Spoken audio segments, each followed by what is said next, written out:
Ma'am, కాసేపట్లో function start అవుతుంది. Function start అయిందంటే బాబుని ఎత్తుకెళ్ళడం కష్టం అవుతుంది. నువ్వు ఆ వరాలతో ఏదో ఒకటి చెప్పి వెంటనే బాబుని తీసుకెళ్ళమని చెప్పు.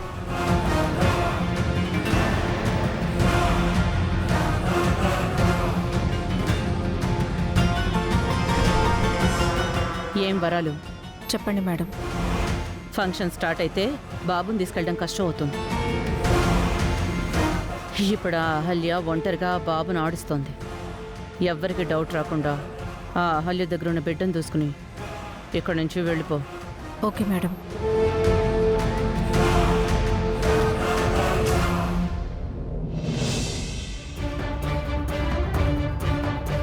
నమస్తే మేడం, నా పేరు వరాలు. నమస్తే. నేను బారసాల ఫంక్షన్ డెకరేషన్ చేయడానికి వచ్చాను. అవునా, చాలా బాగా డెకరేట్ చేశారండి.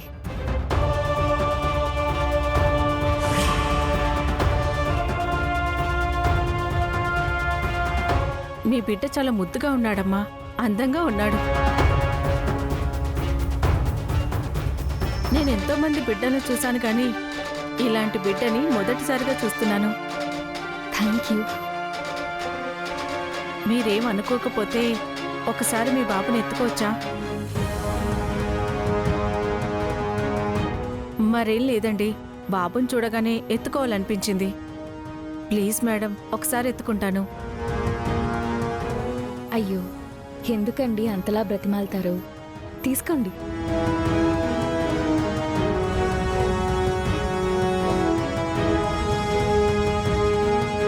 అహల్య గారు,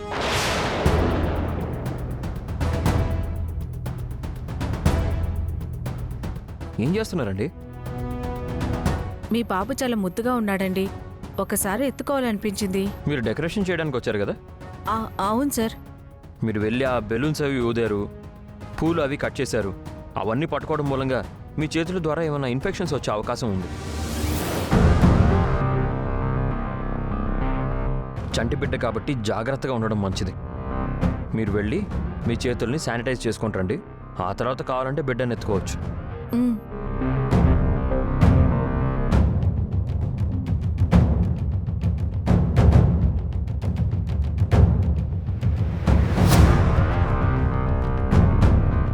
ఏంటి అహల్య గారు, ఎవరికి పడితే వాళ్ళకి బాబునిస్తారేంటి?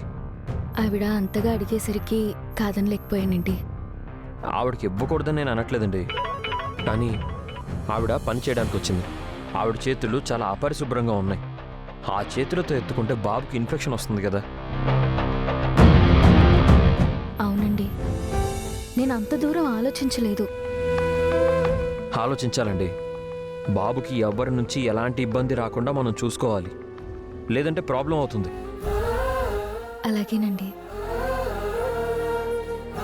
రే బుజ్జి కన్నా, చూసావా మీ నాన్న నీ గురించి ఎన్ని జాగ్రత్తలు తీసుకుంటున్నారో? నాతో పాటు మీరు కూడా జాగ్రత్తలు తీసుకోవాలి. బాబుని కంటికి రెప్పలా కాపాడుకోవాలి. నేను వీడికి నాన్ననైతే మీరు అమ్మ. నాకంటే మీకే ఎక్కువ బాధ్యత ఉంది.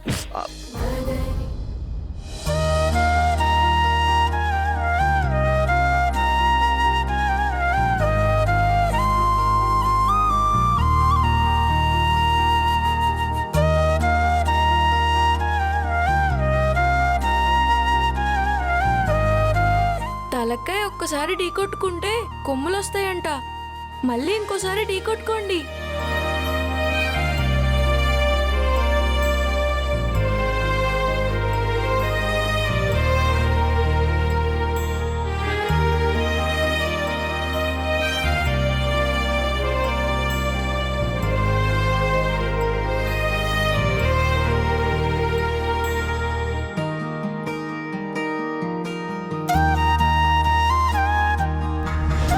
చూసావా మామ్, పబ్లిక్ చూస్తూ ఉండగా రొమాన్స్ చేసుకుంటున్నారు.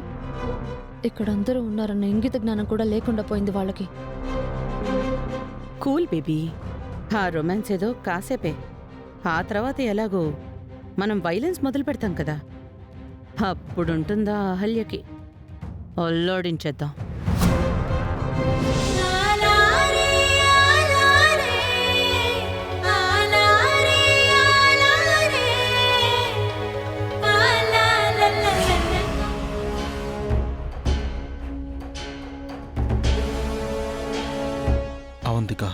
ఇక టైం వేస్ట్ చేయొద్దు.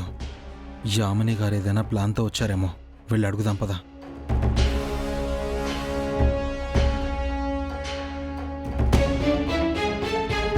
ఏంటి యామిని గారు, మీరు ఫంక్షన్కి రారేమో అనుకున్నాను, బాగానే వచ్చారే. ఏ మేము రావడం నీకు బాధగా ఉందా? అయ్యో, మీలాంటి పెద్దవాళ్ళు రావడం మాకు చాలా సంతోషం మేడం.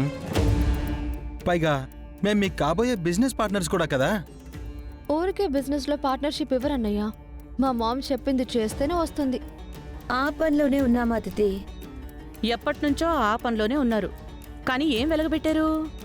దేనికైనా ఒక టైం రావాలి కదా మేడం, ఆ టైం కోసమే మేము వెయిట్ చేస్తున్నాం. మీరిలాగే వెయిట్ చేయండి, ఈలోపు పుణ్యకాలం కాస్త గడిచిపోతుంది. ఇంతకీ మీ ఇంటికొచ్చిన అహల్యని మీరు తిట్టి తరిమేస్తారనుకుంటే మర్యాదగా సాగనంపారు. మీకు అసలు ఒక విషయం తెలుసా మేడం? అహల్య ప్రేమతోనో గౌరవంతోనో ఈ ఫంక్షన్కి మిమ్మల్ని పిలవలేదు. ఒక్క శ్రావ్య కోసమే మా అత్తయ్య ఏడ్చారని పిలిచింది. ఆ విషయం తెలియనంత అమాయకులమేం కాదులే అన్నయ్య మేము. అహల్య పిలవగానే వచ్చారంటే ఏదో కారణంతోనే వచ్చుంటారు. ఊరికేరారు మహానుభావులని. మీరు ఈ ఫంక్షన్కి వచ్చిన కారణం ఏంటో తెలుసుకోవచ్చా మేడం? అంటే మీరేదో స్కెచ్తోనే వచ్చారని మాకు అర్థమవుతుంది. ఆ స్కెచ్ ఏదో చెప్తారని. నేనేది చెప్పి చెయ్యను, జరిగిన తర్వాత మీకే తెలుస్తుంది. అదేదో ముందే చెప్తే మేం కూడా చెయ్యి సాయం చేస్తాం కదా. అక్కర్లేదు, మా మామ్ సింగిల్ హ్యాండ్తోనే ఈరోజు పూర్తి చేస్తుంది. అది సరే, ఈ ఫంక్షన్లో మీరేదైనా ప్లాన్ చేశారా? చెయ్యాలని అనుకుంటున్నాం. మీరేం చేయకండి, ఏం చెయ్యాలో అది నేనే చేస్తాను. ఏం చేస్తారు మేడం? తొందర ఎందుకన్నయ్య, కాసేపట్లో అంతా అర్థమవుతుంది. అయితే ఏదో పెద్ద ప్లాన్తోనే వచ్చారన్నమాట. చూద్దాం ఏం చేస్తారో.